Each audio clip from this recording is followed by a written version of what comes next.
অভ্যন্তরীণ কোন্দল ও ছাত্র সংসদ নির্বাচনের ভরাডুবি কাটিয়ে আবারও চাঙ্গা হচ্ছে ছাত্রদল।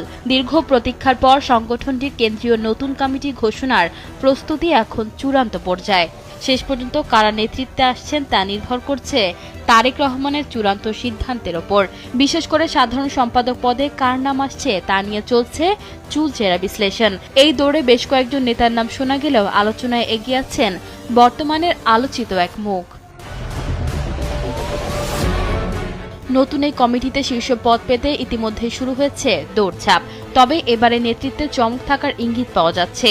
মাঠের রাজনীতিতে সক্রিয় ত্যাগী এবং সাধারণ শিক্ষার্থীদের কাছে গ্রহণযোগ্য এমন নেতাদেরই গুরুত্ব দেওয়ার পরিকল্পনা করেছে বিএনপির হাইকমান্ড।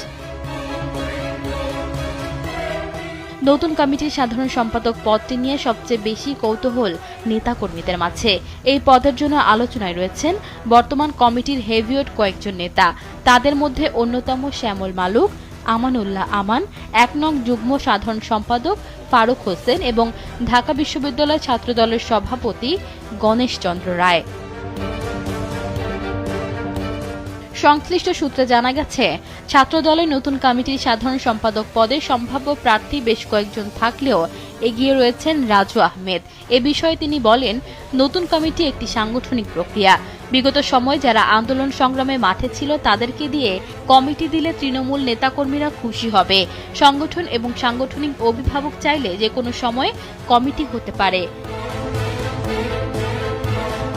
গত ২৮ ফেব্রুয়ারি রাজনৈতিক উপদেষ্টাদের সঙ্গে বৈঠকে দ্রুত পুনর্গঠন প্রক্রিয়া তাগিদ দিয়েছেন তারেক রহমান।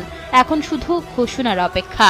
রাজপথের পরীক্ষিত সৈনিকরা নেতৃত্বে ফিরবেন নাকি আসবে বড় কোনো চমক, সেই উত্তর মিলবে শীঘ্রই। ঈশিতা আক্তার, সময়ের আলো।